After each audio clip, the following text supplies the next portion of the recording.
Mara loved abandoned places, empty houses, crumbling graveyards, forgotten trails.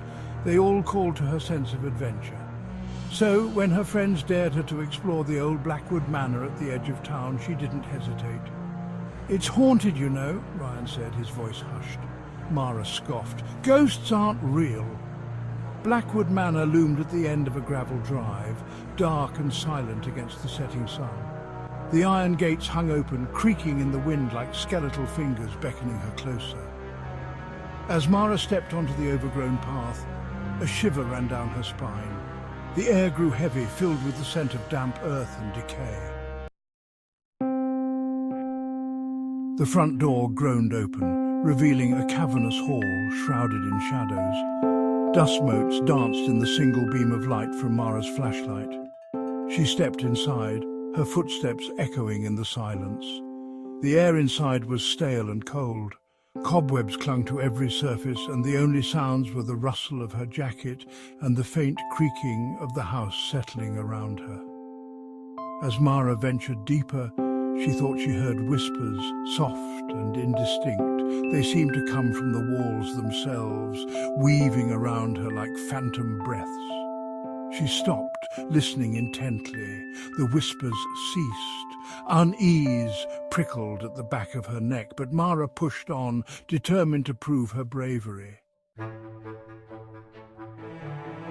The whispers grew louder as Mara ascended the grand staircase, each step sending a tremor through the old house. The air grew noticeably colder, biting at exposed skin. She reached the landing and found herself facing a massive, ornate mirror. Its surface was clouded with age, reflecting only distorted shadows. As Mara stared, a figure began to solidify in the glass. Tall and gaunt, it wore a long flowing gown. Its face was obscured by darkness, but two glowing eyes pierced through the gloom, fixed on Mara. A scream caught in her throat. She stumbled back, her heart pounding against her ribs. The figure in the mirror reached out, its shadowy hand seeming to break through the glass. Mara didn't hesitate.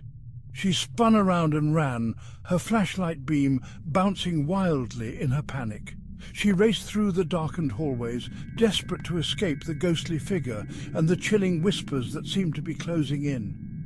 Stumbling down the stairs, she burst out of the mansion and into the night. She didn't stop running until she reached the safety of the streetlights, her breath coming in ragged gasps. The next day, a search party combed Blackwood Manor, their calls echoing through the empty rooms. They found no sign of Mara, only her flashlight lying on the floor beneath the antique mirror. And some say if you listen closely on a quiet night, you can still hear faint whispers echoing through the halls of Blackwood Manor, whispers that sound like Mara's name.